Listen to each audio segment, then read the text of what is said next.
I wanted to feel like characters not saying super clever, planned things at each other that they'd spent years at home writing, but I wanted to feel like, you know, just sort of horsing around with your friends on the corner.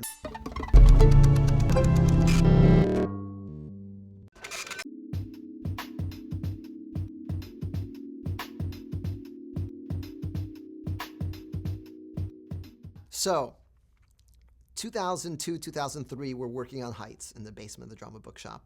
One of the other Backhouse founders, Anthony Viniciali, loves freestyling. He's just crazy about it. And on breaks from Heights rehearsals, he'd get in the room with me and Chris Jackson and be like, let's rap about our day.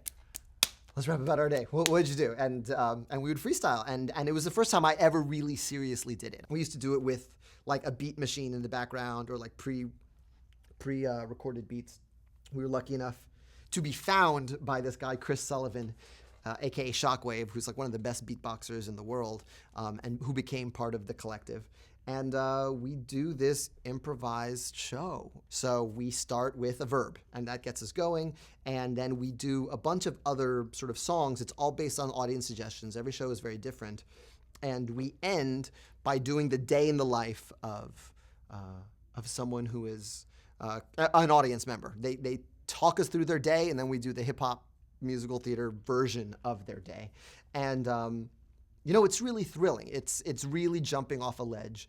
And it has been, for many years, sort of the thing I did while working on Heights. And in a lot of ways, Heights and freestyle for me are very psychically linked. I think the things I learned by rapping on a stage, having no idea what was going to come out of my mouth next, really informed some of the songwriting in that show, because I wanted it to feel like that. I wanted it to feel like characters not saying super clever, planned things at each other that they'd spent years at home writing, but I wanted to feel like, you know, just sort of horsing around with your friends on the corner. I wanted to feel that conversational and that improvisational. Like musical theater, hip-hop is a bunch of art forms that coalesce together to create this really culture.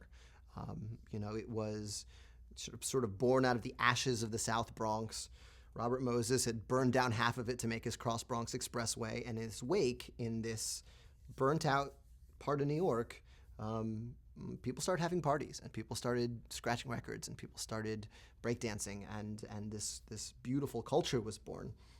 So like musical theater, it is not just one art form, but it's a lot of different art forms sort of mashed together.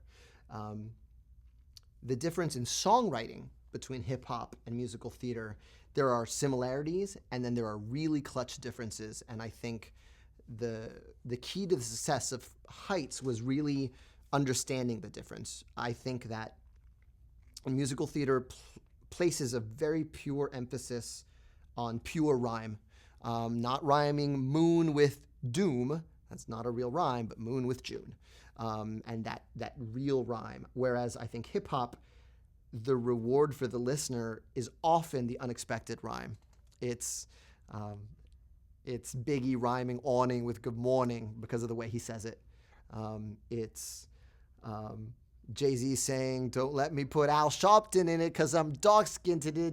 You know, it's playing with words. It's sometimes casting off their meaning or putting a triple entendre in the meaning and really fitting them to fulfill your purpose. And the unexpected turn of phrase winning over a pure rhyme winning.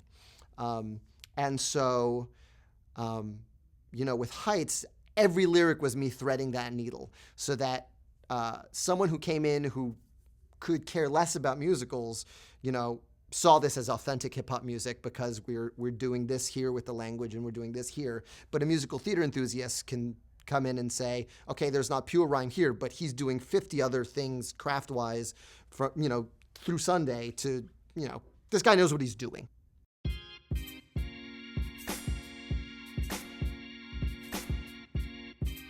I read a great book by Ron Chernow.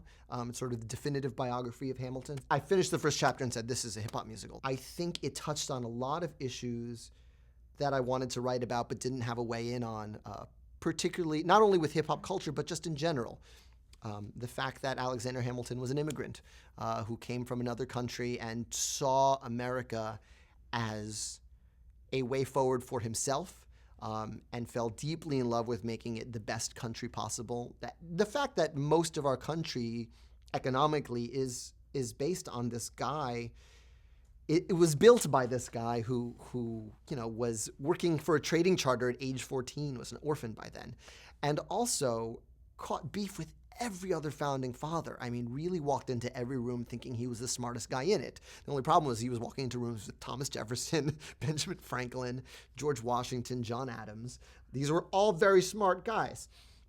So they hated him, and he hated them. And those fights, his fights in the cabinet under Washington, are the fights we have as a two-party system in this country today. We are still fighting the Jeffersonian leave us alone form of government versus Hamilton's government can be a force for good argument. I mean, we have that fight every day. How fascinating would it be to see rap battles not about your mother did this, I'm better than you for these 50 reasons, but what is this country going to be? And if you don't think the country should be this, you should be shot because you do this and this and this and this. Rap battles with for real stakes. Hi, I'm Lin-Manuel Miranda. You're watching THNKR.